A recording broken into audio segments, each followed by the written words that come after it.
बड़े पैमाने पे यहाँ गन्ना होता है, तो यहाँ पे शुगर कारखाना भविष्य में होना चाहिए, इथेनॉल भी प्रोजेक्ट यहाँ पे आना चाहिए। हमारा इस बार पूरा प्लान है कि यहाँ पे MSSIDC आएगा।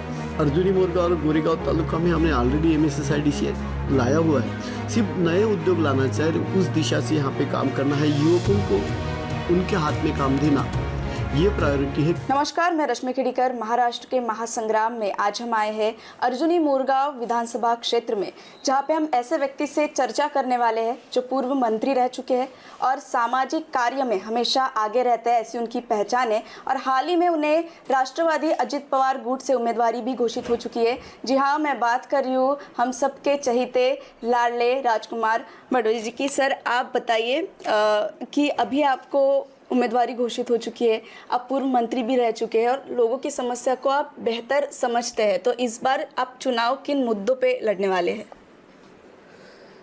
जैसे कि हम सबको पता है कि अर्जुनी मोरगांव विधानसभा क्षेत्र जो है, तो ये अति दुर्गम आदिवासी, अनुसूचित जाति और OBC पिछड़ा हुआ वर्ग, इन ज़्यादा से ज़्यादा पॉपुलेशन इन समाज के लोगों की है।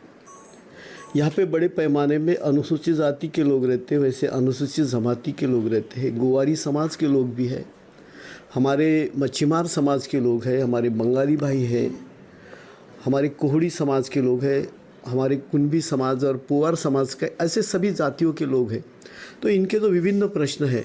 मूलतः ये अगर क्षेत्र देखें तो आदिवासी अति दुर्गम क्षेत्र रहने के बावजूद भी ये ज़िला जो है तो ये तालाब का ज़िला कहा जाता है, और इसमें ज़्यादा से ज़्यादा जो गांव है तो हर गांव में 2 या 3 तालाब है।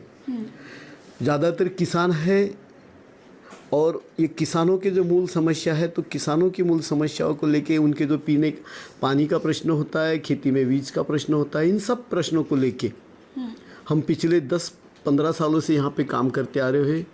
और इन सब के जो मूल विषय जो है, तो ये सब विषय को लेके हमारी अगला नियोजन है, और उस दिशा से हम वो जो यहाँ पे जो कुछ भी निर्मित होता है, जैसे कि यहाँ पे धान बड़ी मात्रा में होता है, यहाँ पे मक्का बड़ी मात्रा में होता है, तो ये सब जो पीक यहाँ पे होते हैं, तो इन पे आधारभूत जो ये होता है, फिर यहाँ शुगर फैक्ट्री भी हो सकती है, क्योंकि बड़े पैमाने पे यहाँ गन्ना होता है, तो यहाँ पे शुगर कारखाना भविष्य में होना चाहिए, इथेनॉल भी प्रोजेक्ट यहाँ पे आना चाहिए, यहाँ पे मक्के के ऊपर प्रोसेस करने वाले ही होना चाहिए। तो इस तरीके का एक नियोजन है कि ये यहाँ पे, क्योंकि अब बड़े पैमाने पे आज जो युवा है ये जो माइग्रेट होते जाता है, तो इन युवाओं को यहाँ पे रोकने के लिए ये सब उद्योग लाना भी बहुत ज़रूरी है।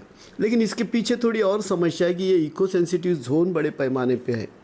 इसमें सड़क अर्जुनी की बात करें तो 98% गाँव, अगर एक गांव छोड़े तो सभी के सभी गांव इको सेंसिटिव में जाते हैं, जिसके कारण यहाँ में MSSIDC पिछले बार नहीं हुई। हमारा इस बार पूरा प्लान है कि यहाँ पे MSSIDC आएगा। अर्जुनी मोरगा और गोरेगांव तालुका में हमने ऑलरेडी MSSIDC लाया हुआ है। सिर्फ नए उद्योग लाना चाहिए, उस दिशा से यहाँ पे काम करना है, युवकों को उनके हाथ में काम देना, ये प्रायोरिटी है। किसानों के खेतों में फ्री में बिजली तो हमारी सरकार में, महायुति में आदरणीय देवेंद्र जी ने सबके बिल तो माफ़ किए, फिर भी सभी के खेतों में फ्री में बिजली आना चाहिए। इस दिशा में सोलर सभी जगह लगना चाहिए, घरों में भी फ्री बिजली आना चाहिए, इसलिए हर घर में सोलर लगना चाहिए। जो इसको मकान नहीं मिला तो उन सबको मकान तो मिल ही रहा है, लेकिन मूलभूत समस्या जो है बड़े पैमाने पे यहाँ पे जो महिला बचत गट है, इन महिला बचत गटों को इस सरकार ने, महायुति की सरकार में आदरणीय नरेंद्र मोदी जी की सरकार ने बड़ी मात्रा में इन लोगों को 30-30 हज़ार रुपया ये सभी महिला बचत गटों को दिया है। लेकिन इन सभी महिला बचत गटों की जो उनको लगता है कि हमारे खुद के उद्योग होना चाहिए, छोटे हमने जो प्रोडक्ट करते हैं तो वो प्रोडक्ट मार्केट में बिकना चाहिए। वैसे तो उसके लिए पोर्टल ऑलरेडी डेवलप हुआ है, लेकिन गारमेंट्स हो या जो डेयरी हो, ऐसे जो छोटे उद्योग होते हैं ना, इन सब उद्योगों को यहाँ पर बढ़ावा देने के लिए भविष्य में इनके लिए मार्केट भी निर्माण करना, इसलिए भी हम लोग काम करने वाले हैं। वैसे ही जो हमारे पिछड़ा हुआ वर्ग है, जैसे कि हमारे जो मच्छीमार समाज है बड़ी मात्रा में है। पिछले बार मैं मंत्री था तब हमने यशवंतराव चौहान मुक्त वसाहत योजना के माध्यम से इन सबको घरकुल देने का एक प्रोग्राम लिया था, और अभी बड़ी मात्रा में इन लोगों को घरकुल तो मिल रहे हैं। लेकिन फिर भी इन लोगों को स्पेशली घरकुल मिलना चाहिए, जो हमारा गोवारी समाज है। अब मोदी जी ने मोदी आवास योजना में तो ओबीसी को घरकुल दिया था, तो अभी वो गोवारी समाज भी उसमें इंक्लूड हुआ है, इसलिए इन सभी लोगों को फिर से घरकुल इन सबको देने का ये उद्देश्य है। वैसे तो बाकी जो है अनुसूचित जाति और अनुसूचित जमाती के जो लोग हैं हमारे, तो इन सबको घरकुल, रमाई आवास योजना हो, शबरी आवास योजना हो, इन सबको तो घरकुल मिलता है। तो ये इनको इनके जो बेसिक प्रश्न है, तो ये बड़ी मात्रा में इन प्रश्नों को सॉल्व करके पहला काम तो सब जो युवक है उनके हाथों को रोज़गार मिलना चाहिए। जो हमारी महिला बचत गट है, इन महिला बचत गटों का सक्षमीकरण करते समय इन लोगों को जो आधारभूत इनको लगता है कि इनको जो ये होना चाहिए, तो उनको वो रोज़गार देना चाहिए। इनके ग्राम संघ की हर गांव में इमारतें होनी चाहिए।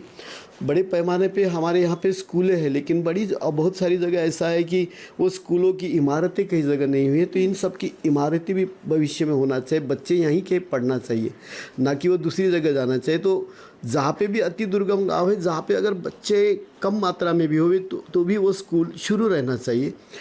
इस तरीके के बहुत सारे प्रोग्राम हमने यहाँ पे तय किया है। और जहाँ तक मेरा सवाल है, तो पिछले 15 सालों से मैं यहाँ के हर वर्ग के लोगों से जुड़ा हुआ हूँ। बड़ी मात्रा में यहाँ पे जो हमारा अनुसूचित जाति का वर्ग है, तो यहाँ पे जो युवक लड़का है, तो इनको यहाँ पे जो महात्मा फुले विकास महामंडल हो या अन्य जो महामंडल है, इनके माध्यम से इनको ज़्यादा से ज़्यादा उनको ऋण मिलना चाहिए और उनको यहाँ पे रोजगार मिलना चाहिए। तो मतलब जो इस तरीके के गवर्नमेंट के प्रोग्राम, जितने भी योजनाएं हैं वो आप लागू करेंगे, ऐसे आप बोल रहे हैं सर। ये तो योजनाओं की बात हो गई। अगर हम ग्रामीण स्तर की बात करें, अभी आपने कहा कि किसानों के लिए भी आप काम करेंगे, एजुकेशन पे काम करेंगे, रोजगार पे आप काम करेंगे, लेकिन अगर हम गाँव की समस्या करें, किसी भी चुनाव में हम बात करें, तो बीएस पे फैक्टर आता ही है, बिजली, सड़क और पानी। तो अभी जो विधायक है, अभी जो चल रहा है, क्या वो इन समस्याओं को पूरी तरह से फुलफिल कर पा रहा है? तो मैं तो ये कहूँगा, मैं किसी विधायक के बारे में और किसी के बारे में जनरली बोलता नहीं, वो मेरा स्वभाव नहीं है। 2009 में मैं आमदार बना और 2009 के बाद 2019 तक मैं आमदार था। 2014 से 2019 तक मैं इस जिले का पालक मंत्री था। यहाँ का मैं उस समय भी मंत्री था। तो उस समय में हमारी जो योजनाएं थी, बड़ी पैमाने पे मुख्यमंत्री ग्राम सड़क योजनाओं के माध्यम से हमने ज़्यादा से ज़्यादा काम किए हैं। हमारी 25-15 जो ग्राम विकास की योजना है, उसके माध्यम से बड़ी मात्रा में हमने ऑलरेडी बहुत सारे रास्ते मंजूर किए हैं। जहाँ तक आप देखोगे कि कोहमारा से लेके तो वड़सा तक जाने के लिए रास्ता भी नहीं था, तो उसको भी हमने हाइब्रिड एन्युटी में जितने रास्ते थे वो सब ज़्यादा से ज़्यादा रास्तों के काम हुए हैं। पीने के पानी की, स्वच्छ पीने पानी की अगर समस्या है, तो वो पीने के पानी के लिए आदरणीय मोदी जी ने जो हर घर नल से जल योजना दिया है, हर गांव में आज शुरू है। और इस योजना के माध्यम से एक भी गांव ऐसा आज की घड़ी में नहीं छूटा है कि जहाँ पे पानी नहीं आएगा। सिर्फ समस्या इतनी है कि कुछ योजनाएं जो अपूर्ण योजना है, कुछ दिक्कतें आ रही है का जहाँ पे सोर्स नहीं है, तो इनको सब पूरा करना है। आप थे विधायक, तब आपने उन समस्याओं पे काम ऑलरेडी कर चुका है, ऐसे अपना बहुत सारी योजनाओं में काम किया हुआ है। और जहाँ तक गाँव के छोटे रास्तों की बात है, खेत में जाने वाले रास्तों की है, तो इसमें भी हमारी जीएस के माध्यम से बहुत सारी योजनाओं का काम हुआ है। करीबन 5000 पिछले 2014 से लेके 2019 तक का अगर आंकड़ा निकालेंगे विकास का, तो ये अर्जुनी मोरगांव में 5 से 10 हज़ार करोड़ रुपया आया हुआ है। इसलिए इस योजनाओं को तो नहीं है। अभी किसान, हमारे सामान्य लोग क्या चाहते हैं, उनके क्या प्रश्न हैं, जैसे कि मच्छीमार समाज के अगर लोग चाहते हैं कि हमको हमारा तालाब है तो उसमें जो लीज होती है वो लीज पूरी तरह से माफ़ होना चाहिए। पिछले कांग्रेस की सरकार में 200 हेक्टेयर के ऊपर का जो तालाब होता था वो प्राइवेट वाले को देने की बात करते। तो ये सब चीज़ें नहीं होना चाहिए। वहाँ पे जो संस्था है उन संस्थाओं को मिलना चाहिए। इस तरीके के बेसिक प्रश्न जो है, हर एक लोगों का जो बेसिक प्रश्न है, उस प्रश्न को लेके वो सॉल्व होना चाहिए। जैसे यहाँ पे खेती करते, कई लोग खेती करते हैं, लेकिन उनको वन ज़मीन के पट्टे अभी तक नहीं मिली है। वो सरकार कभी भी आता है, फॉरेस्ट वाले उनका जो लगाया हुआ है वो डिस्ट्रॉय कर देता है। तो ऐसे समय में उनको उनके मालकियत के पट्टे मिलना चाहिए। इस तरीके के जो विषय है, और धान वाला तो विषय आता है, धान को बोनस मिलना चाहिए, सबकी समस्या रहती है। उस दिन आदरणीय देवेंद्र जी आए थे, तो उन्होंने घोषणा भी की थी कि हम 25,000 प्रति हेक्टेयर देंगे। तो लोगों के जो विषय होते हैं, लोगों की कनेक्टिविटी जो है, उनकी जो समस्या है, वो समस्याओं को लेके और पूरे क्षेत्र का विकास करने के हिसाब से, क्योंकि यहाँ पे आज अगर आप बाकी और देखोगे तो यहाँ पे डेयरी प्रकल्प बड़े अच्छे पैमाने से हो सकता है, बड़े इसमें होता है।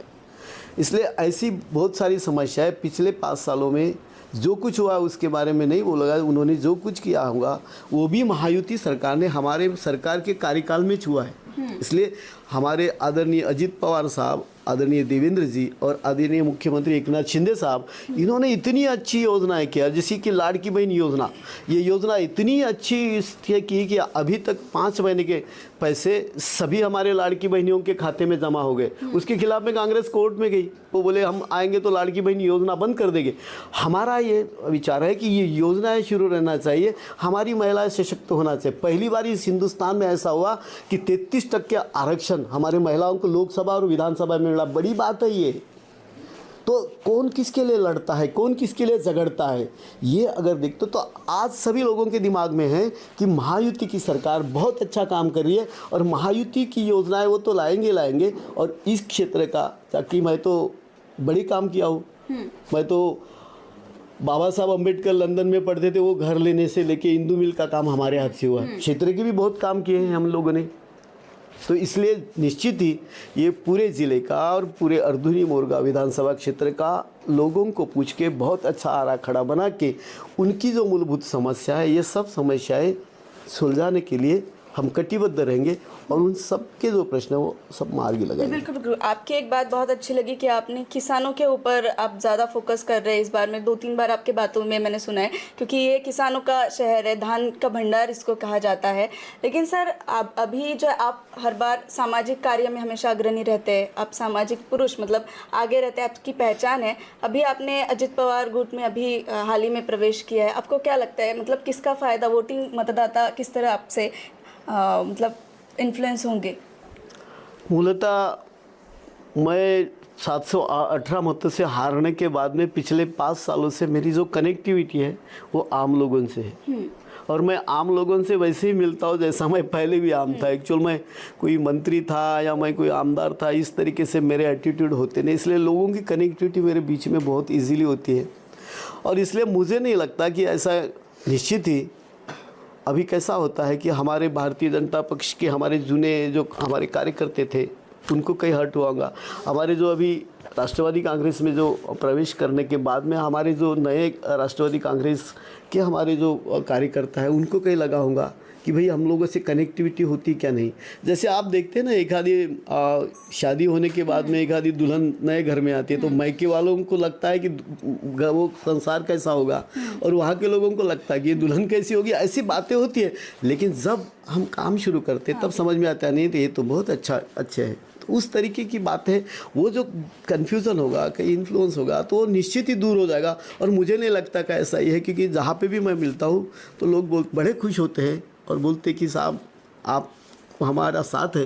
तो इसलिए मुझे नहीं लगता कि ऐसा कोई विषय आएगा। और आखिर जो निर्णय हुआ है, हमारे जो पक्ष श्रेष्ठी है, आदरणीय अजित दादा है, आदरणीय प्रफुल्ल भाई जी है, हमारे भारतीय जनता पक्ष के हमारे श्रेष्ठ जो नेतृत्व है वो देवेंद्र जी या बावनकुळे साहब है, इन सब लोगों ने जो निर्णय लिया है, आदरणीय अमित शाह जी और आदरणीय नरेंद्र मोदी जी, इन सब लोगों ने जो निर्णय लिया हुआ है, तो मुझे लगता है वो निर्णय एक पक्ष का कार्यकर्ता करके हमने वो स्वीकार किया है और लोगों ने भी वो स्वीकार करने की मानसिकता बनी हुई है। इसलिए मुझे नहीं लगता कि कोई उसमें तकलीफ होगी। बिल्कुल बिल्कुल। एक बात तो ये भी है कि गवर्नमेंट के जितना भी योजनाएं हैं उनका इस्तेमाल करके, उपयोग करके आप अपने विधानसभा क्षेत्र को और सक्षम बनाने वाले हैं। तो नहीं, सरकारी योजना बहुत सारी है, क्योंकि कई बार तो ऐसा होता है कि सरकारी योजनाएं किसी को पता ही नहीं होती। हमने तो केंद्र में भी, मैं सोलर कॉरपोरेशन ऑफ इंडिया में डायरेक्टर हूँ और मुझे केंद्र की भी योजना मालूम है। सिर्फ उस योजनाओं का फ़ायदा हम कैसे ले सकते हैं उसके ऊपर निर्भर होता है, क्योंकि बहुत सारी एनजीओ भी अपने को सपोर्ट करती है, बहुत सारा CSR का निधि होता है, गवर्नमेंट केंद्र सरकार की कई योजनाएं होती है, राज्य सरकार की कई योजना है। इन सभी योजना का तालमेल मिलके ज़्यादा से ज़्यादा लोगों को कैसा फ़ायदा दिलाना, ये मेन विषय है। तो उस हिसाब से हम निश्चित काम करेंगे, ऐसा आपको मैं यहाँ पे वचन देता हूँ। जी बिल्कुल बिल्कुल, बहुत अच्छा लगा सर आपसे बात करके। आपकी योजनाओं के बारे में, आपके काम के बारे में आपने बताया है, बहुत ही अच्छा लगा। और ऐसे ही आपने नवराष्ट्र के साथ, नवभारत के साथ बातचीत की, आपका समय दिया, इसलिए आपको बहुत बहुत धन्यवाद। Thank you. और आने वाले समय के लिए, इस चुनाव के लिए आपको ढेर सारी शुभकामनाएं। Thank you. तो आज हमने राजकुमार जी से बात की, उनके बारे में जाना, उनके विधानसभा क्षेत्र के बारे में जाना, वो आने वाले समय में क्या करने वाले हैं, क्या कर चुके हैं, सामाजिक क्षेत्र में उनकी बड़ी पहचान है। और अभी ये अर्जुनी मोरगांव, ये जो विधानसभा क्षेत्र है, इसमें आगे क्या होगा, किसका पल्ला सबसे ज़्यादा भारी होगा, ये देखना आपको ज़रूरी है। ऐसे ही विधानसभा क्षेत्र के ये चुनाव के अपडेट्स हम आप तक पहुँचाते रहेंगे। तब तक मेरे साथ देखते रहिए महाराष्ट्र का महासंग्राम। कैमरा पर्सन तन्मय के साथ रश्मि खेड़ीकर, नव भारत, मोरगांव, अर्जुनी।